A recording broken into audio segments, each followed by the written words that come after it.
Untuk Pak Endang Jayaputra, saya sarankan sebaiknya Anda itu beli cermin yang besar terus ngaca. Lihat-lihat siapa diri Anda. Anda ngaji saja kayak anak PAUD, malah mungkin lebih baik anak PAUD, anak TK. Terus Anda coba-coba mau mensohikan hadis, mendoifkan hadis, dan bilang saya akal-akalan lagi. Nggak kebalik, yang akal-akalan tanpa referensi itu kamu. Semua yang saya sebutkan itu berdasarkan referensi, berdasarkan kitab-kitab. Endang, beda dengan kamu yang hanya mengandalkan akal pikiran kamu. Ya, gitulah kamu. Bismillahirrahmanirrahim. Assalamualaikum warahmatullahi wabarakatuh. Alhamdulillahi alal in'am wa syukru lahu alal ilham. Wassalatu wassalamu ala sayyidina Muhammadin asyrafil anam wa ala alihi wa sahbihi as-sadatil a'lam, amma ba'du. Sahabat-sahabat Aswajah dan seluruh subscriber Afandi Channel dimanapun berada, saya doakan semoga Allah senantiasa memberikan rahmatnya, taufiknya, hidayahnya, memberikan kelancaran rezeki dan kesehatan kepada kita semua. Amin, Allahumma amin. Saya pernah membahas masalah tawassul, tawassulnya Rasulullah Shallallahu Alaihi Wasallam terhadap para nabi yang telah meninggal dunia. Dan saya juga menjelaskan di konten sebelumnya bahwa hadis ini disahihkan oleh Ibnu Hibban, dianggap sikoh oleh Ibnu Hibban, Al-Hakim, dan Ibnu Hajar Al-Haytami. Jadi hadis ini diperselisihkan oleh ulama apakah sahih atau dhaif. Letak perselisihan di antara ulama itu apa? Satu rawi yang diperselisihkan yang bernama Ruh bin Shalah. Yang mengatakan dhaif mengatakan Ruh bin Shalah ini adalah dhaif. Yang mengatakan sikoh, yang mengatakan sahih bahwa Ruh bin Shalah ini adalah sikoh. Siapa yang mensikohkan? Yaitu Ibnu Hibban dan Al-Hakim di dalam kitab Al-Mustadraknya. Sekalipun Al-Hakim di dalam kitab Al-Mustadrak menurut tahqiqnya orang-orang Riyadh, orang-orang Arab Saudi itu yang mentahqiq kitab At-Tadhkirah mengatakan Al-Hakim itu tidak menyebutkan bihaqqi nabiyyika wal anbiya illadzina min qabli, tidak menyebutkan itu. Tetapi yang disebut, yang dikomentari oleh Al-Hakim itu bukan masalah matannya, tetapi yang dikomentari yang menjadi perselisihan di antara ulama itu adalah masalah rawinya yang bernama Ruh bin Shalah. Beliau Al-Hakim ini mengatakan bahwa Ruh bin Shalah itu adalah sikoh, dan juga Ibnu Hibban. Dan juga dianggap sahih hadis ini oleh kebanyakan ulama juga, di antaranya adalah Ibnu Hajar Al-Haytami, dan juga Imam Nawawi dan Al-Qistilani membuat hujjah dari hadis ini melegalkan tawassul. Nanti saya kasih referensinya di belakang. Jadi kalau Ustadz Endang Jayaputra memvonis hadis ini adalah dhaif, siapa kamu Dang?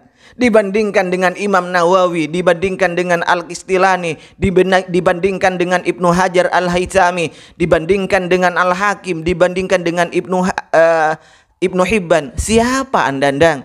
Anda ngaji saja ndak bisa. Anda ngajinya saja masih bertaraf PAUD. Bahkan kapasitas keilmuan Anda dalam masalah ilmu agama ini, kalau boleh saya kasih skor, kasih nilai, Anda nilainya itu kalau nilai terbaik itu 100, nilai Anda itu masih 0,5, ndak sampai 10 Dang. 0,5 Anda itu masih. Anda coba-coba untuk mentahrijh hadis, memvonis hadis dhaif, memvonis hadis sahih. Kalau hadis itu diperselisihkan, kemudian orang Wahabi mengatakan ini tidak bisa dijadikan hujjah karena masih diperselisihkan kesohihannya, itu kan hanya mau enak sendiri. Ambil enaknya sendiri orang-orang Wahabi itu. Kalau cocok dengan keyakinannya, cocok dengan seleranya, diambil. Sekalipun masih diperselisihkan, muttafaq alaih, belum muttafaq alaih. Tetapi ada salah seorang ustadz Wahabi yang bernama Khalid Basalamah. Sudah jelas hadis ini juga tidak muttafaq tentang kesohihannya, masih diperselisihkan kesohihannya, tapi cocok dengan seleranya, cocok dengan keyakinannya. tetap diambil oleh Khalid Basalamah itu. Apa? Yaitu tentang hadis orang yang tidak isbal sholatnya itu batal. Jadi orang yang pakaiannya panjang melebihi mata kaki, maka sholatnya itu batal, kata Khalid Basalamah. Hadis ini diperselisihkan oleh ulama juga. Apakah sahih, apakah dhaif? Ada yang mensohihkan, ada yang mendhaifkan. Tapi Khalid Basalamah lebih memilih hadis itu diambil walaupun diperselisihkan. Kenapa? Kalau orang Wahabi memang boleh ya, kalau Aswajan tidak boleh.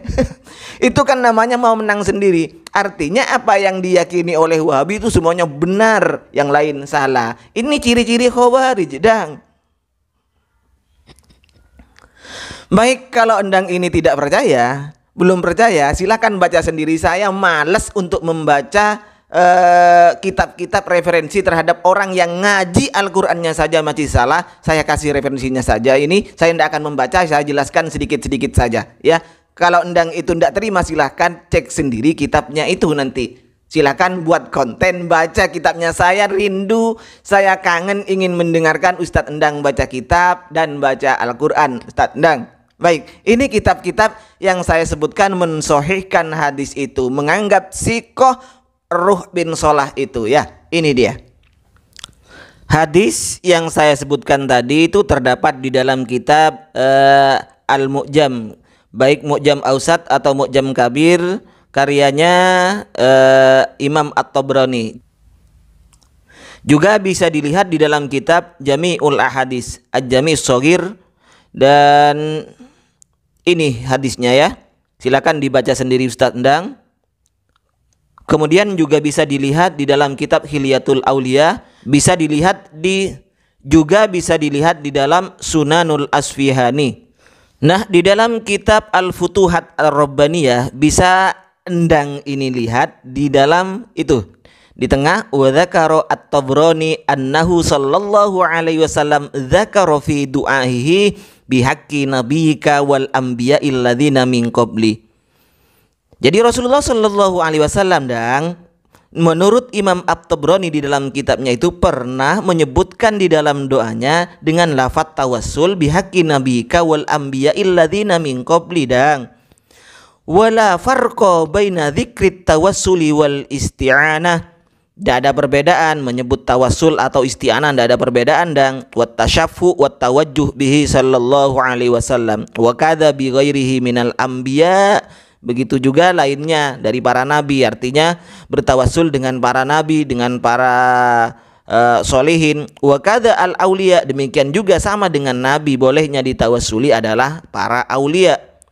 Ini mencocoki dengan wifaqon lis-Subuki, mencocoki terhadap pendapatnya As-Subuki. Wa in mana'ahu Ibnu Abdissalam, sekalipun Ibnu Abdissalam ini mencegahnya. Baik, kita lanjut ke bawahnya. Ini wa qad yakunu makna tawassul bihi sallallahu alaihi wasallam, terkadang makna tawassul dengan Nabi sallallahu alaihi wasallam itu artinya adalah tolabud du'ai minhu, itu meminta didoakan dari Nabi. Kenapa orang yang sudah meninggal dunia, Nabi sudah meninggal dunia, masih dimintai tawassulnya? Ingat, idh huwa hayyun, Nabi itu hidup, ya'lamu su'alaman, dia tahu terhadap permintaan orang, yas'aluhu, yang meminta berdoa terhadap Nabi sallallahu alaihi wasallam, meminta doa terhadap Nabi, dia tahu walaupun beliau sudah meninggal dunia. Karena memang ada nas di Al-Qur'an bahwa para nabi, para anbiya, bahkan orang yang menikmati syahid itu adalah hayyun, itu adalah hidup. Qala Ibnu Hajar berkata, Ibnu Hajar Al-Haytami ini berkata, wa sahha, dan telah sahih fi hadisin tawilin, dalam riwayat hadis yang panjang. Apa yang sahih itu? Annan nasa asabahum qahtun fi zamani Umar, bahwa pada zaman Sayyidina Umar radhiyallahu an ini terjadi peceklik. Faja'a rajulun ila qabrin Nabi sallallahu alaihi wasallam, ada seorang laki-laki yang datang ke kuburan Nabi. Faqala, laki-laki tersebut berkata, ya Rasulullah, wahai Rasulullah, istasqi li ummatik, mohon tolong, mohon didoakan agar umatmu dikasih hujan, agar umatmu diberi hujan. Kemudian Rasulullah Shallallahu Alaihi Wasallam datang di dalam mimpinya dan memberikan kabar bahwa mereka orang-orang di Madinah waktu itu akan dikasih hujan oleh Allah Subhanahu Wa Taala. Silahkan lihat dang, ini di dalam kitab Al-Futuhat Ar-Rabbaniyah ya. Dan hal senada Ustadz Endang Jaya Putra bisa dilihat di dalam kitab Hasyiah Ibnu Hajar Al-Haytami. Ini yang mensohikan itu, lihat di dalam sama-sama dengan di depan warawa at-Tabrani bisanadin jayyidin. Jadi Imam Tabrani meriwayatkan hadis tentang tawassulnya Nabi dengan para nabi yang terdahulu bisanadin jayyidin dengan sanad yang baik dang. Nah, bisa kita lihat di dalam kitab Al-Yawaqit wal Jawahir tentang tahrid hadis bihaqqi nabiyika wal anbiya'il ladzina min qabli itu Ustadz Endang, rawahu Tabrani fil Kabir wal Ausat. Imam At-Tabrani meriwayatkan hadis tersebut di dalam dua kitab, yaitu Mu'jam Al-Kabir dan Mu'jam Al-Ausat. Qala Nuruddin, Imam Nuruddin berkata, wa rijaluhu rijalus sahih. Perawi-perawi dari hadis tersebut adalah rawi-rawi yang sahih, cuman hanya ghairu Ruh bin Shalah, kecuali Ruh bin Shalah ini yang diperselisihkan oleh ulama. Wa wathaqahu Ibnu Hibban, dan dianggap sikoh oleh Ibnu Hibban wal Hakim dan Imam Hakim. Wa fihi da'fun, ulama ada yang menganggap bahwa siapa itu Ruh bin Shalah ini adalah dhaif. Bisa dilihat juga di dalam kitab Majma'ul Fawaid, ini akhrajat Tabrani fil Kabir wal Ausat wa Ibnu Hibban wal Hakim wa sahhahu an Anas. Imam At-Tabrani mengeluarkan hadis dalam kitab Al-Kabir dan Al-Ausat, Mu'jam Kabir dan Mu'jam Ausat, Ibnu Hibban, Al-Hakim dan wa sahhahu, dan mereka itu mensahihkan an Anas, hadis ini dari Anas. Kita lanjut lagi dang. Selanjutnya Pak Endang Jaya Putra bisa lihat di dalam kitab Ad-Durrul Mukhtar juz kedua. Silahkan dilihat Pak Endang, ini kitabnya ya. Bahwa hadis bihaqqi tawassulnya Nabi bihaqqi nabiyika wal anbiya'il ladzina min qabli yang diriwayatkan oleh At-Tabrani ini bisanadin jayyidin dengan sanad yang baik, sebagaimana yang dikatakan di dalam Al-Jauhar Al-Munazzam dan Sayyid As-Samhudi dan Al-Kistilani, bahwasanya Nabi Shallallahu Alaihi Wasallam bertawassul dengan para nabi-nabi terdahulu bila syakin, tanpa keraguan. Bagaimana kita itu akan mencegah umatnya Rasulullah Shallallahu Alaihi Wasallam untuk bertawassul, sedangkan Nabi sendiri bertawassul?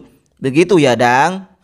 Dan hadis ini adalah potongan, jadi bihaqqi nabiyika itu adalah potongan atau penggalan dari hadis yang panjang yang diriwayatkan oleh Imam Tabrani di dalam kitab Mu'jam Kabir dan Mu'jam Ausat dan Ibnu Hibban dan An-Hakim. Dan mereka itu wasahhahuhu, mereka mensahihkan hadis tersebut dan an Anas bin Malik, dari sahabat Anas bin Malik. Sebenarnya banyak kitab-kitabnya, biar Anda cari sendiri dang. Nah, dari kitab-kitab yang telah saya sebutkan tadi tentang tahridnya hadis ini, maka jelas bahwa ulama itu tidak sepakat mendhaifkan, tidak sepakat mensahihkan, juga tidak sepakat mendhaifkan. Jadi jangan diambil enaknya kamu dang, ini hadisnya dhaif. Ulama tidak sepakat mendhaifkan loh tandang ya. Ulama tidak sepakat bahwa hadis ini dhaif, juga tidak sepakat hadis ini adalah sahih. Jadi kalau saya lebih memilih bahwa ini hadisnya sahih karena mengikuti Al-Hakim, mengikuti Ibnu Hibban, mengikuti Ibnu Hajar Al-Haytami, juga Al-Kistilani, juga Imam Nawawi, maka itu berarti saya ikut ulama ketimbang saya ikut Anda yang ngajinya saja masih salsalun wasalbutun dan lebih parah dari anak PAUD. Anda coba-coba untuk mentakhrij hadis, memvonis hadis ini dhaif. Ya lebih baik saya ikut mereka daripada ikut Anda yang skor ngajinya saja masih 0,5 dang. Baik, yang terakhir untuk Endang Jaya Putra, sebaiknya Anda beli kaca yang lebar, beri cermin ya. Anda lihat-lihat siapa diri Anda. Anda ngaji saja ndak bisa coba-coba memvonis hadis ini dhaif, hadis ini sahih. Tahu dirilah Ustadz, begitu ya. Tahu dirilah begitu ndang. Karena kalau di Aswaja ndak ada orang yang kapasitas keilmuannya kayak Anda kemudian ngustad, ndak ada dang. Jadi mereka orang-orang aswaja kalau ilmunya masih kayak Anda, mereka pilih mendengarkan. Ndak sok kemudian ceramah, ndak sok kemudian seakan-akan jadi ustadz, ngustad itu namanya, Dang. Baik, demikian wa khairan minni. Wassalamualaikum warahmatullahi wabarakatuh.